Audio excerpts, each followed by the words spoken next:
avec cette vidéo, je vais vous présenter les nouveautés qui vont sortir le 22 avril. C'est une version qu'on va livrer à midi, le 22 avril, le mercredi 22 avril, qui va concerner du coup tous les modules, module réservation, module bon de travail, module saisie des temps, à la fois en version PC et en version mobile. Okay, alors, première nouveauté, je vais parler des modules un petit peu, enfin des fonctionnalités un petit peu communes. Première fonctionnalité, le bouton mot de passe oublié ici.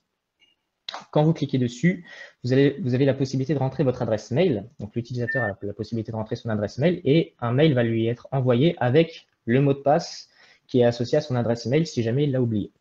OK ? Ça, c'est la première fonctionnalité. Deuxième fonctionnalité, sur n'importe quel utilisateur, donc là, je vais me connecter en tant que responsable. Hop. Connexion. Vous avez un nouveau paramétrage sur l'utilisateur, donc dans Administration, paramètres utilisateurs, ça tous les utilisateurs l'ont.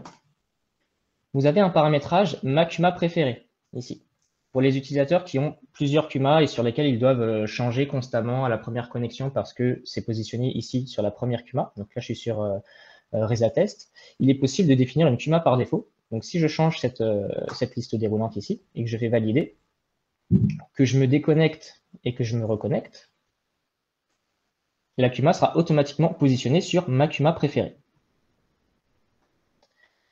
Hop, je vais rechanger de CUMA, me remettre sur la CUMA de test. Hop. Ensuite, je vais passer sur le mobile. Donc, j'ai réglé ça. Voilà. Donc, l'interface mobile, vous pouvez la simuler sur l'ordinateur avec l'adresse directement mobile qui est m-planning.mycuma.fr. Vous aurez cette interface ici. Donc, je me connecte. Vous avez le message CUMA maintenant qui apparaît d'ici directement sur la version mobile. Avant, il n'apparaissait pas, donc vous l'avez ici. Sur chaque CUMA, vous pouvez paramétrer un message qui est général, que tous les adhérents peuvent voir, qui apparaît du coup maintenant en version mobile ici. Et sur la version PC, il apparaissait, je vais me remettre sur la bonne CUMA, juste ici. Okay. Dernière nouveauté par rapport au module commun, en fait, il s'agissait plutôt d'un bug, c'est par rapport à l'importation des données sur Carnot. Quand vous êtes connecté sur un adhérent, qui a la possibilité d'importer, donc là je ne vais pas vous le montrer parce que ma CUMA n'est pas liée à Carnot, ma CUMA de test, mais quand vous étiez connecté sur un adhérent qui avait des travaux sur Carnot, l'adhérent qui était connecté n'était pas reconnu par l'importation Carnot. Donc vous aviez un petit triangle d'erreur pour la non-reconnaissance de l'adhérent qui est connecté sur ma CUMA Planning. Donc ça va être corrigé. Je vais passer maintenant à la réservation. Alors, les paramétrages de la CUMA sur le module réservation ont changé. Il existe maintenant un nouveau paramètre dans Administration, paramètres CUMA. Vous pouvez passer la CUMA en lecture seule.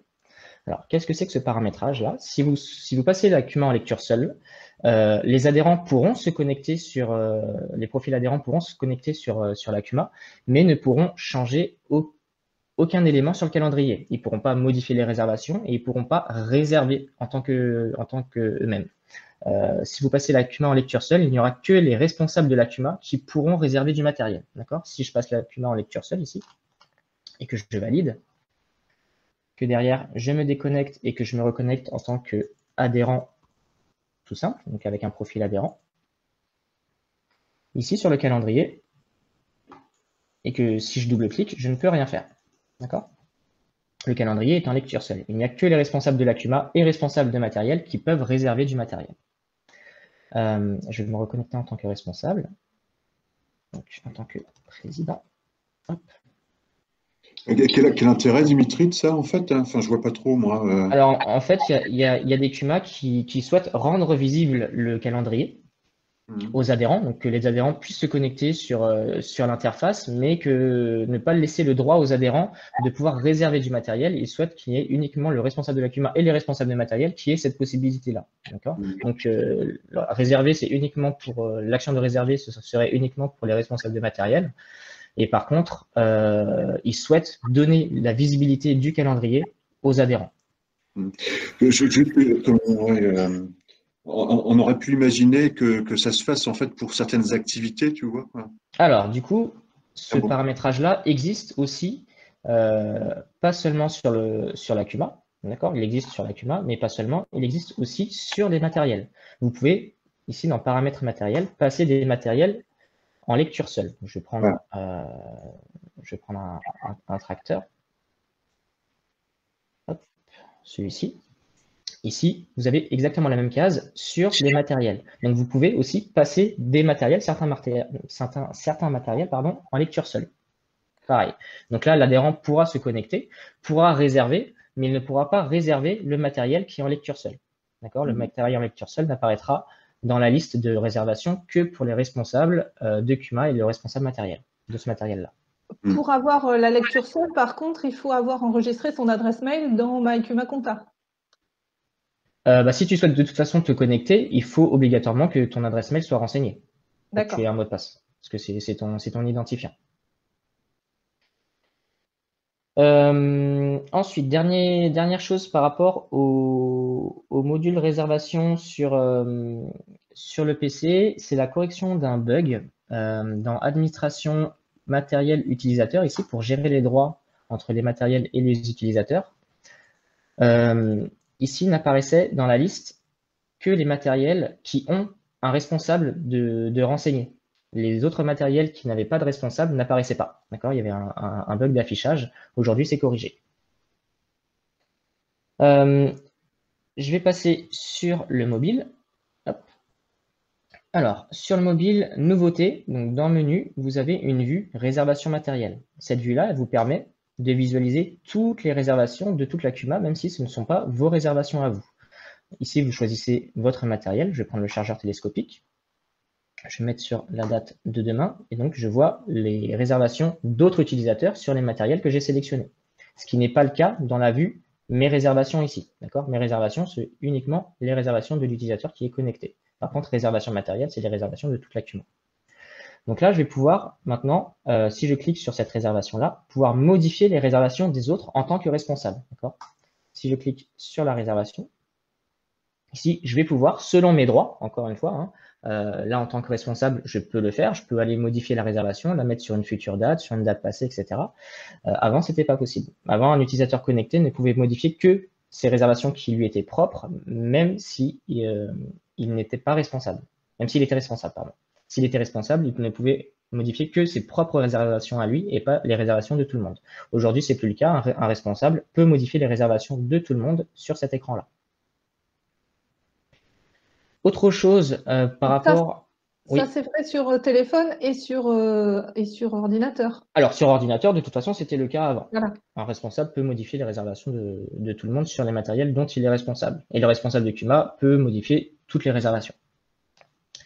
Autre chose par rapport aux réservations sur mobile, vous avez un petit bouton détail ici à côté de la liste des adhérents, si vous pouvez réserver pour quelqu'un d'autre.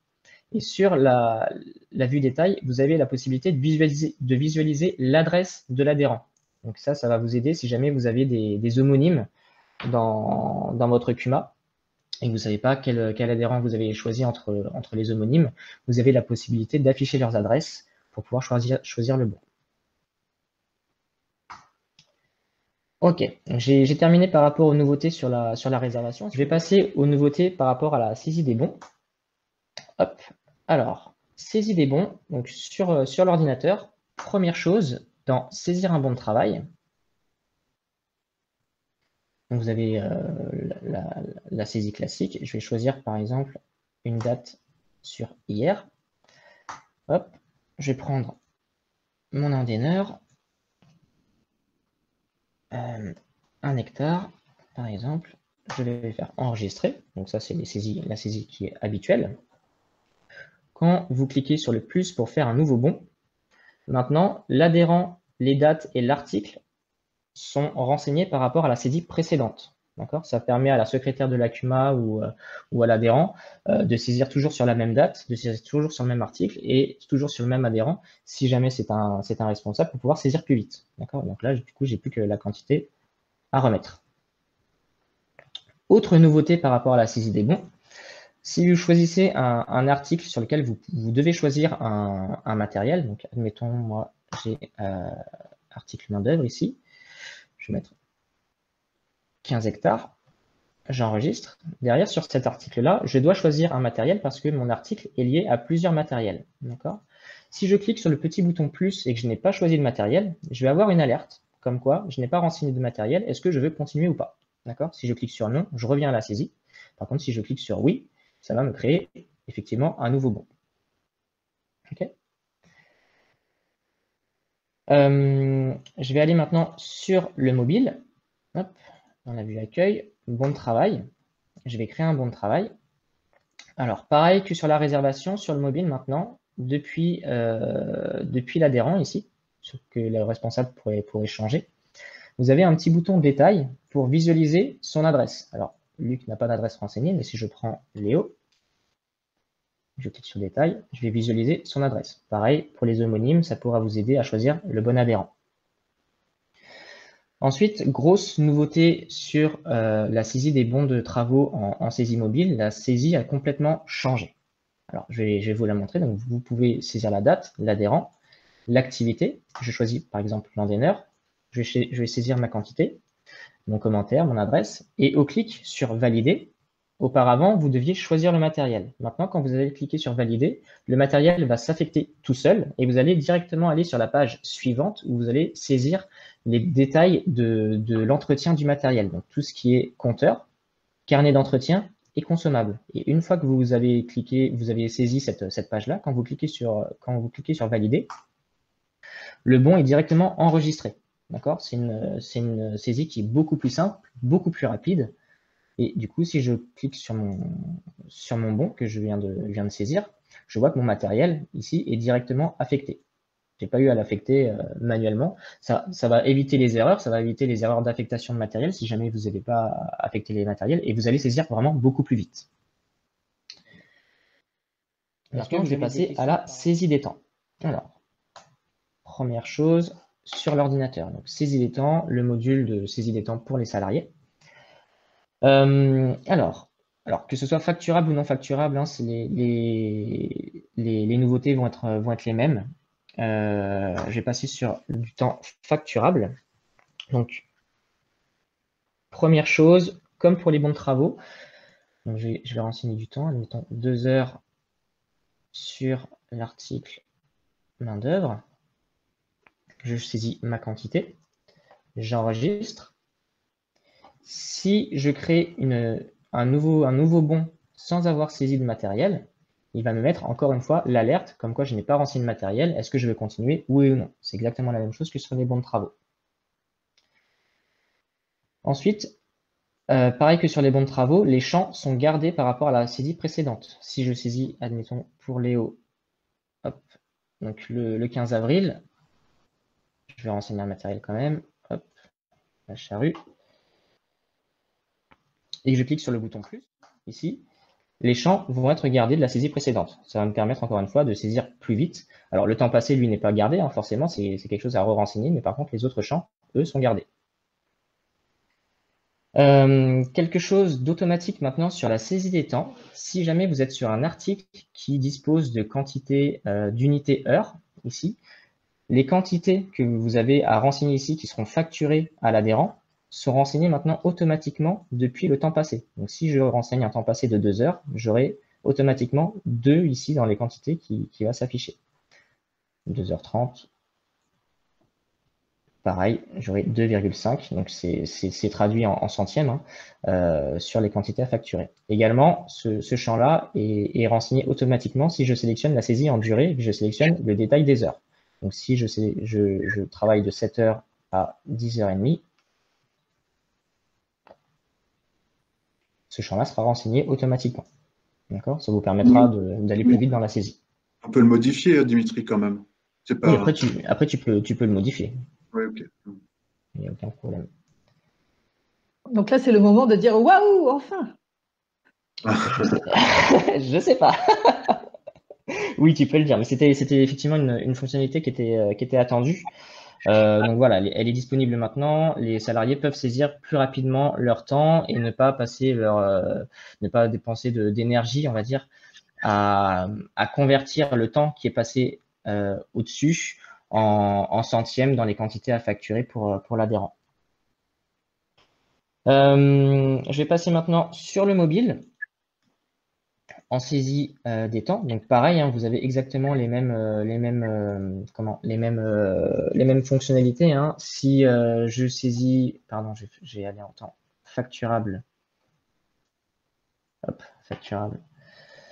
Donc je prends un salarié, je prends mon activité en heure, mon unité heure, exactement de la même manière. Hein. Si je sélectionne mon temps ici, les quantités de facturation sont calculées automatiquement par rapport au temps passé. C'est exactement la même chose que sur l'ordinateur. Pareil que sur les bons. Donc, si je sélectionne l'adhérent Léo et que je clique sur le bouton détail ici, je vais visualiser son adresse. D'accord? Ça va vous aider pour les saisies sur les homonymes, encore une fois. Et comme sur la saisie des bons, la saisie des temps est simplifiée. C'est-à-dire que ici, si je clique sur le bouton valider, mon matériel va se renseigner automatiquement et j'accède directement à la page de saisie du carnet d'entretien et des consommables. Et si je clique sur valider, ma saisie de temps est validée et je n'ai pas à retourner sur la page de saisie de bons, revalider, etc. D'accord? La saisie est beaucoup plus rapide qu'elle ne l'était auparavant et du coup, vous allez pouvoir saisir beaucoup plus rapidement. Est-ce que vous avez des questions par rapport à la saisie des temps? Alors, moi, c'est sur le téléphone. C'était savoir, j'ai une CUMA qui fait de la saisie uniquement sur téléphone et à chaque fois, ils sont obligés de saisir quand ils saisissent un matériel, de saisir les unités début et unités de fin. Est-ce que ça va être toujours vrai? Alors ça, c'est toujours vrai. En fait, là, il s'agit des compteurs, je pense. Donc, quand tu cliques sur saisie des temps, alors que ce soit en saisie des temps ou saisie des bons, c'est exactement la même chose. Hein, que tu fais du facturable ou du non facturable, hein, c'est exactement pareil de toute manière. Tu prends ton activité, admettons mon nom d'honneur, mes heures, hop, je clique sur valider. Ici, tu peux toujours définir ton compteur de début et ton compteur de fin. Il n'y a pas d'automatisme en fait sur cette notion de compteur, c'est juste du déclaratif. Donc ici, ma saisie ne prend pas en compte ce qui a précédemment été saisi sur mon nom d'honneur. Pourquoi? Parce qu'un utilisateur peut saisir bien après son utilisation en fait, alors que moi je l'ai utilisé il y a pas longtemps et du coup ce compteur de début là ne serait pas forcément à jour si on mettait un automatisme dessus. Mais c'est pas obligatoire, c'est pas bloquant pour la saisie des temps parce que j'ai une CUMA qui est bloquée. Pas du là. tout. Non, pas du tout. C'est pas là, tu vois, j'ai rien à renseigner du tout. Si je clique sur valider, ma saisie est bien prise en compte. Ensuite, des nouveautés par rapport à la validation des saisies. Donc ici, en tant que responsable, j'ai un menu validation et j'ai validation des saisies sur lequel je vais pouvoir valider les saisies qui ont été faites directement dans MyCuma Compta. Donc c'est toutes les saisies, donc que ce soit des bons de travaux, des saisies de temps, des post-réservations pour le module réservation, vont pouvoir être transférées dans MyCuma Compta directement en facturation. Donc pour valider par exemple les saisies de temps, je clique sur ce petit bouton et dans la liste, vous voyez que maintenant j'ai des petits tracteurs rouges. Alors qu'est-ce que ça veut dire ces tracteurs rouges-là? Ce sont des lignes sur lesquelles il n'y a pas eu de matériel renseigné. D'accord? Ça va vous indiquer les lignes sur lesquelles le matériel n'a pas été renseigné. Donc si je clique sur voir le bon, je vais tout de suite voir que là, le matériel, il n'y en a pas. Ça vous permet d'indiquer les lignes sans matériel. Deux choses nouvelles aussi par rapport à la validation, ce sont des corrections de bugs plutôt. La première, c'est quand vous cochiez tout.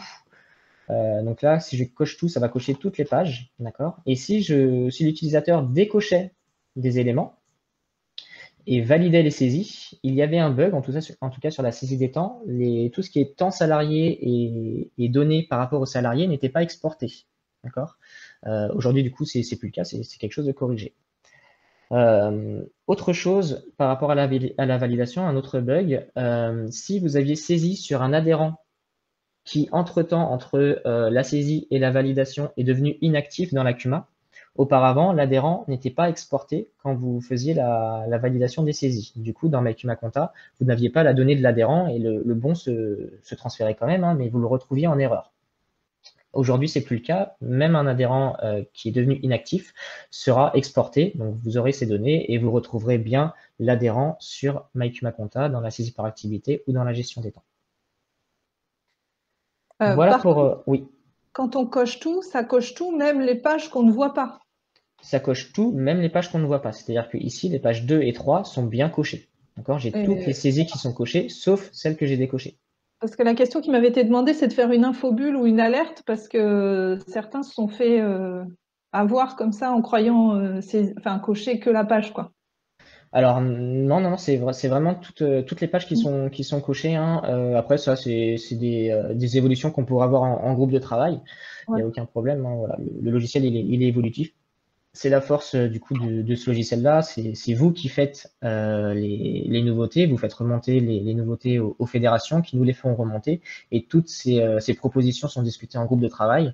Et derrière, on les met en place selon leurs décisions. Voilà pour les nouveautés. Est-ce que vous avez des questions? Tout va bien? Ok. Eh bien, j'ai plus qu'à vous souhaiter une bonne après-midi du coup.